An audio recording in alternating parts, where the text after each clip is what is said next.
dia de prova na escola e você não estudou absolutamente nada. Nada! Pô, já bate aquela angústia, né? Então, de repente, quem entra na sala de aula é sua avó, vestida de bombeiro. Como assim? Não sei, cara.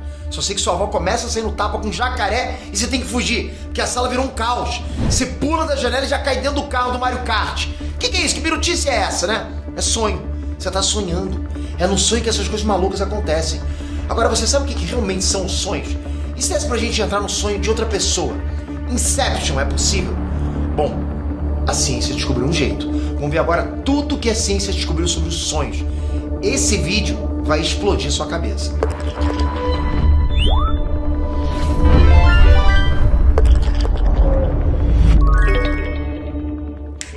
Peter aqui. O ser humano, ele passa em média 1/3 da vida dele dormindo.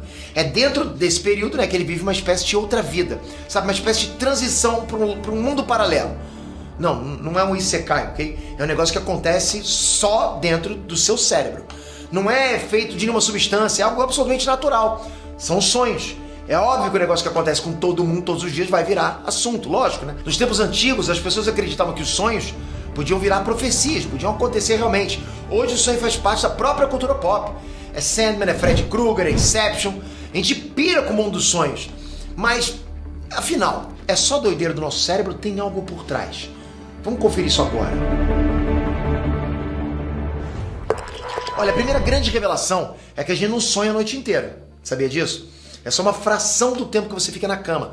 Os cientistas calculam que uma pessoa tende a sonhar só 2 horas durante o sono, em sessões separadas, ok? Que duram tipo entre 5 e 20 minutos. Parece até pouco. Só que se desse para somar tudo, e se a gente considerar o tempo de vida médio de um ser humano, essa pessoa vai ter passado cerca de 6 anos sonhando durante a vida. É muito mais tempo do que a gente passa na escola, por exemplo. Você não fica o dia inteiro na escola, ok? Você pode pensar, não, eu fico mais de 6 anos na escola. Mas estou falando somados, ok? Então é claro que os sonhos sempre tiveram um papel muito importante na cultura humana. Os sonhos sempre intrigaram a nossa sociedade. Todo mundo sonha, todos os dias. Você pode até não lembrar ou ter a sensação de que não sonhou, mas o sonho aconteceu, não é incrível isso? Você pode falar, essa noite não sonhei com nada. Sonhou sim.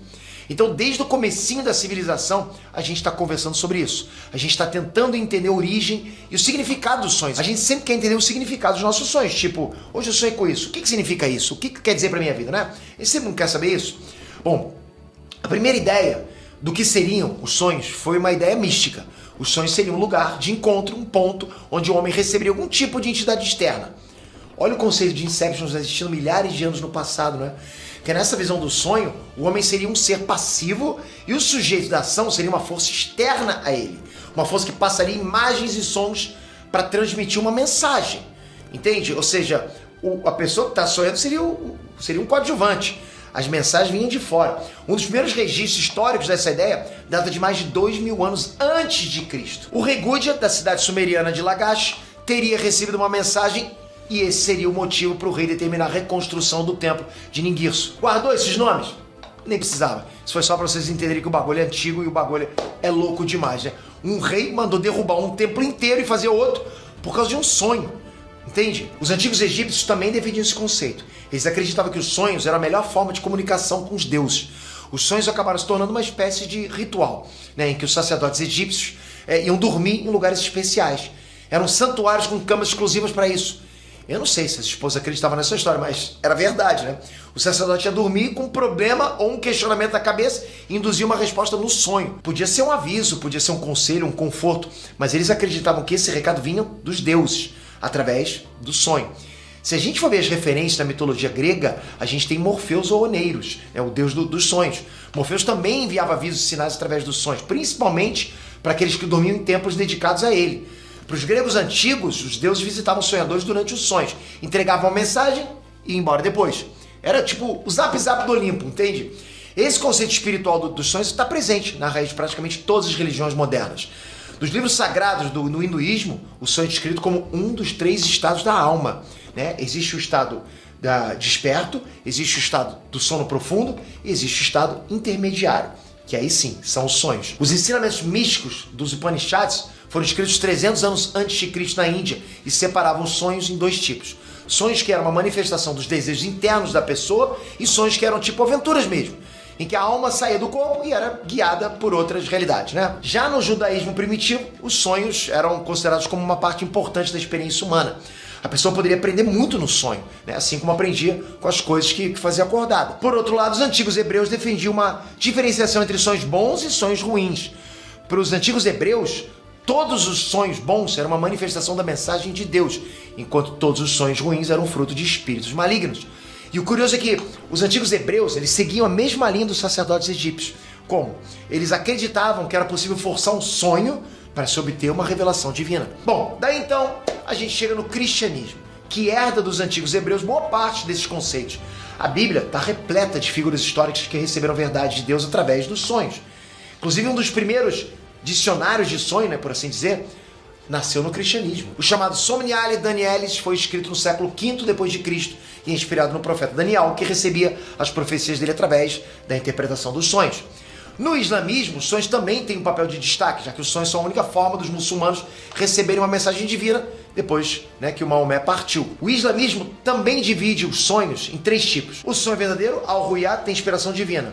O sonho falso, que pode vir do rei dos demônios. E por último, o sonho mundano, ou hum, que não tem sentido importante.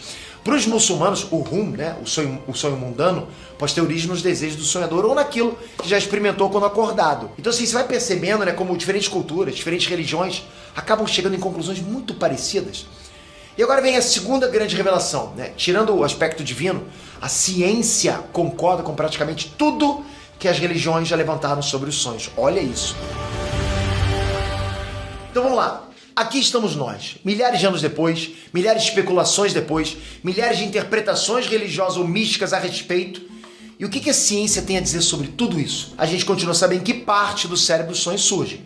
A gente continua sem saber, com certeza, qual é a função do sonho para o organismo ou para a mente. Ou seja, a gente continua sabendo muito pouco sobre os sonhos. No campo da psicologia, surgiu o subcampo batizado de onirologia. O nome vem de oneiros, que significa sonho em grego, né, junto com logos, ou conhecimento, estudo. Então, onirologia é o estudo científico dos sonhos, um ramo da ciência que busca entender as relações entre os sonhos e as funções do cérebro e como que essa ligação pode ser utilizada para compreender melhor a formação da memória e as desordens mentais. Um dos precursores desse ramo foi o médico alemão W. Robert, né, que escreveu um tratado sobre traumas e sonhos no século XIX. De acordo com esse cara aí, né, os sonhos tinham uma função específica na natureza humana. Para ele, os sonhos funcionavam como um mecanismo para apagar impressões sensoriais que não foram registradas corretamente durante o dia. Entende? O sonho seria tipo uma repartição pública automática do cérebro. O que está incompleto e não é importante é jogado fora, enquanto aquilo que está incompleto, mas é importante, seria arquivado em definitivo na memória. Décadas depois de Robert, seria a vez de Sigmund Freud, o pai da psicologia. Dele estabeleceu uma teoria diferente. Para o Freud, os sonhos funcionariam como guardiões do sonho. Como assim? Freud afirmou que a função do sonho era realizar desejos e anseios da mente acordada, e aí permitia que a pessoa dormisse sem ser incomodada por aquelas vontades. São teorias, com certeza, né? São visões distintas dentro da psicanálise. E aí veio o psicólogo americano Calvin Springer Hall e fez um estudo realmente gigantesco sobre o assunto. Hall reuniu mais de 50 mil relatórios sobre sonhos de diferentes pacientes entre as décadas de 40 e 80. Foram 4 décadas pesquisando tudo isso, até lançar o livro The Content Analysis of Dreams. Não é um dicionário de sonhos, entende? É basicamente um manual estatístico de como a raça humana sonha. Os resultados desse estudo, realmente são fascinantes. Hall e os colegas pesquisadores dele constataram algo que já era mais ou menos evidente desde a antiguidade. Todo mundo sonha com as mesmas coisas. O estudo demonstrou que existe pouca variação de conteúdo dentro dos sonhos, independente da região da pessoa que sonha, entende? Não importa. O que você sonha, aqui no Brasil, é muito parecido com o que uma pessoa sonha na Rússia, no Japão, na Itália, no Canadá, não importa. As diferenças são mínimas. Sim, nesse momento deve ter um japonês em Tóquio sonhando que vai repetir de ano. Não é só com você. E o estudo Hall também mostrou que a emoção mais comum dentro dos sonhos é a ansiedade. Outros sentimentos que também aparecem muito nos sonhos, independente da região, são abandono, raiva, medo, alegria e felicidade. Hall também constatou que as emoções negativas, infelizmente, são muito mais comuns do que as positivas. Assim, estatisticamente, também aqueles sonhos mais safadinhos acontecem em menos de 8% dos casos. E são geralmente mais comuns entre os adolescentes, pode crer. Ou seja, é oficial. A molecada pensa muito naquilo e vai pro sonho também, né? Tem jeito, não consegue se livrar daquilo. E o mesmo estudo também mostrou que esse tipo de sonho, digamos, picante, né? Acontece igual para homens e para mulheres. Você achou que era só para homens? Não, é para os dois, né? Ou seja, é oficial também. Geral pensa muito naquilo. Ou pelo menos sonha muito com aquilo, né? Pode falar, admite, hein? E sim, é possível afetar os sonhos. Eventos que acontecem no mundo real têm reflexo naquilo que você sonha. E não, eu já parei de falar de safadeza aqui, não é mais isso não. Eu tô falando de outros eventos. Um estudo recente, conduzido pela psicóloga americana Deidre Barrett, analisou mais de 15 mil relatos de sonhos. É relato pra caramba, né? Bom, a doutora Barrett estava estudando um negócio e percebeu outro. Ela conseguiu comprovar que a Covid-19 quadruplicou a frequência de sonhos relacionados com medo, doença e morte no período da pandemia. Ainda assim, esses estudos estatísticos não explicam duas coisas. Onde os sonhos surgem, né? E é aí que sai a psicologia e entra a neurologia, o estudo do cérebro. Até pouco tempo atrás, né, os cientistas acreditavam que os sonhos surgiam somente durante o período do sono chamado REM, R-E-M. O que é REM? Não é banda, ok? Não é R-E-M, não. REM é a sigla para Rapid Eye Movement, ou movimento rápido dos olhos. Nesse período do sono, os nossos olhos ficam se movimentando bem rápido embaixo das pálpebras, né? Eu não vou fazer agora porque não dá. Mas se você já viu alguém nesse estado, chega a dar até nervoso, percebe? Fica movimentando muito rápido. Como é que a pessoa pode estar relaxada se o olho se move feito um louco? Enfim, acontece. Inicialmente se acreditava que era justamente por causa dos sonhos, que a pessoa estaria olhando em todas as direções para ver o que está rolando dentro do sonho. Hoje a ciência já sabe que existem sonhos gerados durante o sono REM, mas também existem sonhos gerados fora desse período. E digo mais, existem sonos REM que não produzem sonhos, entende? Embolou o meio de campo da ciência. Só que fica ainda mais curioso, os cientistas também descobriram que esses dois tipos de sonhos são diferentes, tanto em termos qualitativos quanto em termos quantitativos. Como assim, Peter? Os sonhos REM são mais longos, mais frequentes e mais loucos. Os cientistas também descobriram que o corpo libera certos neurotransmissores que inibem a movimentação dos seus músculos. É isso que impede que as pessoas se mexam sonhando, entende? Senão você estaria mexendo tudo, né? Só esqueceram de avisar os olhos, que ficam ali movendo loucamente, entende? Então, tudo para, menos os olhos. Por outro lado, os sonhos que acontecem fora do período REM costumam acontecer com menos frequência e geralmente são sonhos mais pé no chão, com coisas do cotidiano mesmo. E aí você percebe como a ciência meio que comprovou o que muitas religiões já diziam lá atrás, desde o Egito Antigo. Existem sonhos mais complexos, em estudos mais elevados da consciência, por assim dizer, e sonhos que são mais mundanos. Agora a gente sabe que essa é a diferença entre os sonhos que acontecem durante o REM e sonhos que acontecem fora do REM, mais perto ali da hora de acordar. Até as ondas cerebrais são diferentes nos dois casos. Então assim, o mais provável, segundo os cientistas, é que existam mesmo dois tipos de sonhos, com dois tipos de funções gerados por dois mecanismos diferentes dentro do cérebro. Existem então os chamados sonhos autênticos e os sonhos ilusórios. Os sonhos autênticos são aqueles sonhos mais mundanos, baseados na experiência pessoal, sabe? A partir do conhecimento ou da memória do indivíduo. Para os estudiosos, esses sonhos autênticos seriam, na verdade, um efeito colateral de um processo interno do nosso cérebro, entende? Esse processo interno seria tipo uma renovação da eficácia sináptica. Vou traduzir para vocês, ok? O sonho autêntico surge quando o seu cérebro está dando uma polida nas conexões sinápticas, está tirando a poeira dos neurônios para rodar melhor. Bacana isso, né? Por outro lado, os sonhos ilusórios são aqueles sonhos mais doidos, que nada faz sentido. São coisas bizarras, sem lógica. Para os estudiosos, isso também é um efeito colateral de outro processo. O nosso cérebro está constantemente reforçando conexões na sinapse, dando aquela limpada nas memórias. Só que de vez em quando isso vai acumulando, digamos, impurezas de informação. Essas impurezas precisam ser processadas de alguma forma e daí viriam sonhos malucos. Bom, resumindo, seria o seguinte: o sonho autêntico é um subproduto do processo de armazenar memórias e experiências recentes, enquanto o sonho ilusório é uma espécie de despejo de lixo acumulado de memórias mais antigas. Esses dois processos mentais dão prioridade para questões que não foram resolvidas corretamente no estado desperto, né? Ou experiências que foram emocionalmente muito impactantes. Isso explicaria por que os sonhos costumam ser tão marcantes para a gente, ao mesmo tempo que são tão facilmente esquecíveis. Porque se o sonho é uma forma de otimizar a memória, não faz sentido o próprio sonho gerar uma memória que duraria muito tempo. Você tem que esquecer. Ok, Peter, top demais, mas eu vim aqui para saber se dá para entrar no sonho de outra pessoa ou não. Opa, a gente vai chegar lá, vou chegar para você lá. O que você tem que entender até esse ponto aqui é que o sonho lida com memórias recentes e antigas, beleza? Você também tem que entender que os antigos forçavam uma conexão entre o mundo desperto, acordado, e o mundo dos sonhos, né? Indo dormir com uma ideia na cabeça. Ou seja, de certa forma, fazer um inception de si mesmo não é tão ficção quanto se poderia imaginar. A ciência já comprovou que é possível influenciar o conteúdo dos sonhos a partir de estímulos do mundo real. Isso a ciência comprovou. Uma pesquisa realizada em 2009 demonstrou que o sistema olfativo do cheiro pode impactar aquilo que você sonha. Como assim? Tipo, os cientistas fizeram vários testes colocando pacientes para dormir ao lado de odores positivos, sabe? Como, por exemplo, cheiro de rosas. Esses pacientes tiveram uma incidência maior de sonhos agradáveis do que pacientes sem esse estímulo de olfato. Por outro lado, pacientes que foram estimulados com cheiros ruins, como, por exemplo, cheiro de ovo podre, né? Tiveram uma incidência muito maior de sonhos desagradáveis. Então fica a dica aí, tira a nhaca do teu quarto que isso vai estar te atrapalhando no sono, hein? E a mesma doutora Deirdre Barrett, que fez uma relação entre a pandemia e o aumento dos sonhos ruins, também desenvolveu um método com os estudantes dela chamado de incubação de sonho. A incubação de sonho é uma forma de você levar um tema ou questão do mundo real para dentro daquilo que você sonha. Assim, como vocês viram, a ideia não é nova, entende? Os egípcios antigos faziam isso, os gregos antigos faziam isso. O interessante é que a gente tem agora cientistas comprovando que o negócio realmente tem uma lógica. Nos testes realizados pela doutora Barrett, 2/3 dos participantes tiveram sonhos que abordaram o problema escolhido e 1/3 alcançou alguma forma de solução para o problema dentro do sonho. Sente só o que a cientista falou sobre o método. Abre aspas. Se você quer resolver um problema em um sonho, deve primeiro pensar no problema antes de dormir. E se ele se transformar em uma imagem, mantenha em mente e deixe que seja a última coisa em sua mente antes de adormecer. E ó, o pulo do gato para incubação de sonhos é não pular da cama quando acordar. Isso bagunça a memória. Então assim, a doutora Deirdre Barrett aconselha o seguinte, abre aspas. Quase metade do conteúdo do sonho se perde se você se distrair.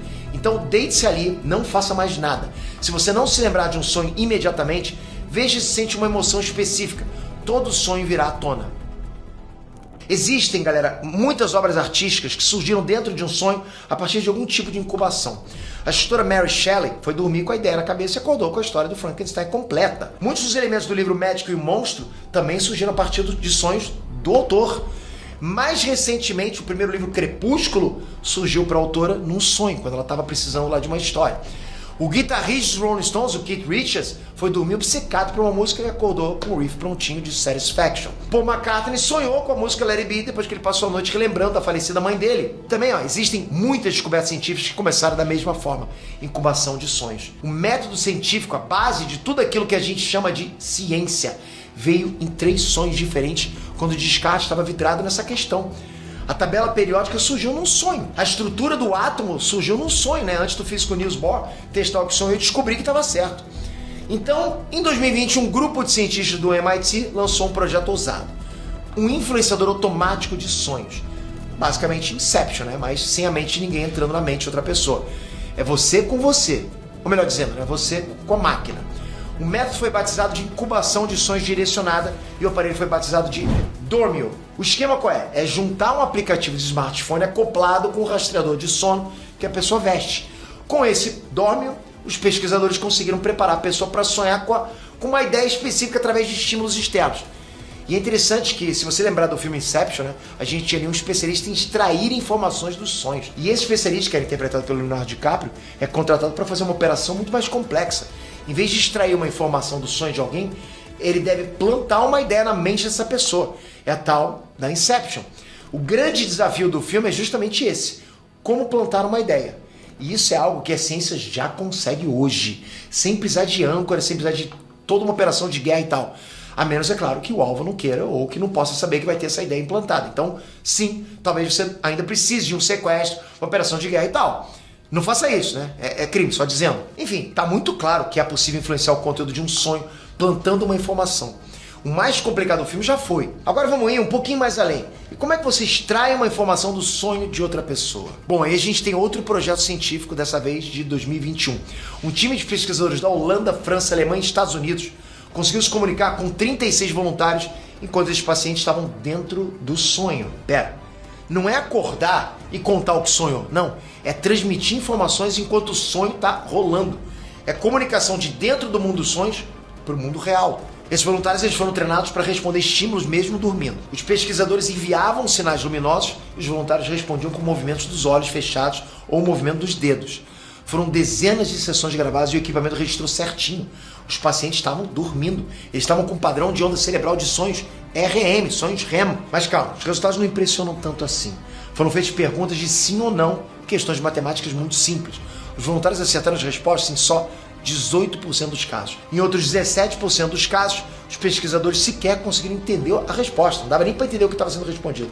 Infelizmente, na grande maioria dos testes, os voluntários não conseguiram responder, foi nada mesmo. Estavam profundamente na naninha. Bom, não são os melhores dos resultados, mas já é um avanço, né? Pequeno, mas é. Os pesquisadores acreditam que esse tipo de teste pode ajudar a ciência a entender como os sonhos funcionam e a desenvolver terapias para diferentes tipos de distúrbio mental. Hoje de noite, quando você for dormir, visualiza isso. Vou acordar e vou deixar um comentário nesse vídeo. Ou não, comenta antes de dormir mesmo, né? Conta pra gente qual foi o sonho mais louco que você já teve. Aí sabe o que vai acontecer? Você vai ler o comentário do amiguinho, vai ficar com aquilo na cabeça, vai dormir, vai ter o sonho mais louco ainda que ele. Aí você volta aqui e comenta, aí o amiguinho vai ler o seu comentário, pô, isso não vai parar nunca, já pensou? Agora pensou. Agora eu coloquei essa ideia na sua cabeça. Comentem! Toca aqui agora, se inscreve no canal, ativa o sininho. Obrigado por mais um vídeo no quadro Inédito Curiosidade. Esse quadro a gente está gostando muito de fazer porque vocês estão gostando. O feedback de vocês está maravilhoso. Só que vocês têm que ter o sininho ativado. Senão vocês vão perder o próximo vídeo. Até a próxima, galera. Fui! Uhul!